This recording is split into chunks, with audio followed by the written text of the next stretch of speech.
আমি বাড়ি এলাম। সুমিতাদির মনে কি কি বলবো আর বলো, আনন্দ লাড্ডু। কারণ দেখো বাড়ি থেকে বলেছিল যে তুই বাপের বাড়ি যাবি যদি বাড়ি থেকে খাবার করে রাতে নিয়ে আসতে পারিস, আমাকে রান্না না করতে হয়। তো নর্মালি তো মামা এটা তো তুমি বলো রুটি খাবে, বাপের বাড়ি গেলেই তো খাবার নিয়ে আসি। হ্যাঁ তো এ দেখো, দাও ওকে রুটি দাও একটু। মা আর পিসি, তুমি হাঁটো একটু হাঁটো, মা আর পিসি মিলে একটু হজম করো মা, হজম করো মা, খেয়েছো হজম করো। হ্যাঁ দু হাতে ছোট ছোট করে দাও। তো ফাইনালি দেখো বন্ধুরা, এই যে রুটি বানিয়ে দিয়েছে আর সাথে হচ্ছে ডিম কষা করে দিয়েছে আজকে, বেশ হালকা করে টমেটো দিয়ে কষা কষা করে ডিম কষা। এ দেখো 3 জন মানুষের 4টে ডিম দিয়েছে, শুনলে? আবার সেখানেই নয়, আবার শোনো, এই যে সুমিতাদি ভালোবাসে পুঁই শাকের চচ্চড়ি কাঁঠালের বীজ দিয়ে, সেইটি পাঠিয়ে দিয়েছে, সেটি কালকে খাবে।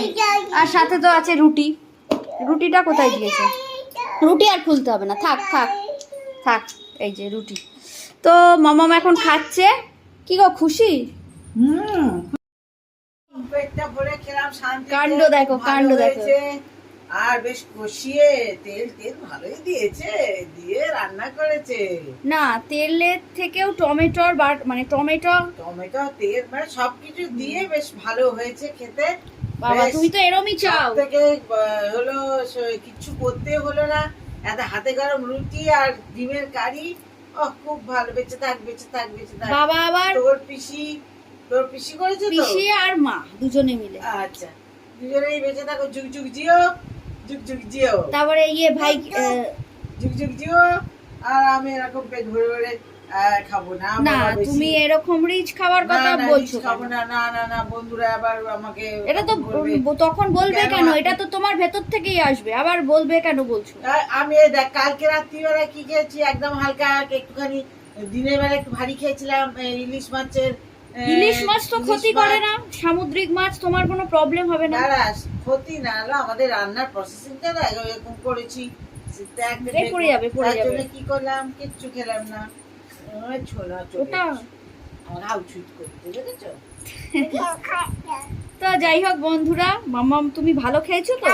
মাঝে মধ্যে খাও, বাট রেগুলার একটু রেগুলার খাবো না, একটু হালকা পাতলা বৌমার ঝোলটা খেও, তাহলেই হবে। বৌমার ঝোলটা, বৌমার হাতে রান্নার ঝোল আমাকে খেতেই হবে।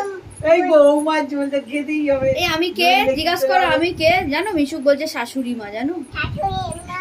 আমাদের এত শাশুড়ি বৌমার এই গল্প শুনে। শাশুড়ি মা কই কোনটা? আর সেদিন মাম্মাম ঢুকছে, বলছে শাশুড়ি মা ঢুকছে, জানো? আমি অবাক শুনে। ফোনটা বন্ধ হয়ে গেছে, তাই জন্য বলছে কেটে। মিশুককে দুটো একটুখানি ফোন হাতে একদমই দিই না, কিন্তু ওই যে ওইখানে রাখি, ও দুটো গান দেখে।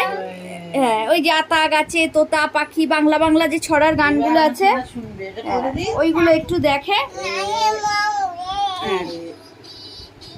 আবার নিজেই একটু বেশি দেখা হয়ে গেলে বলবে বন্ধ। হ্যাঁ লাগলো।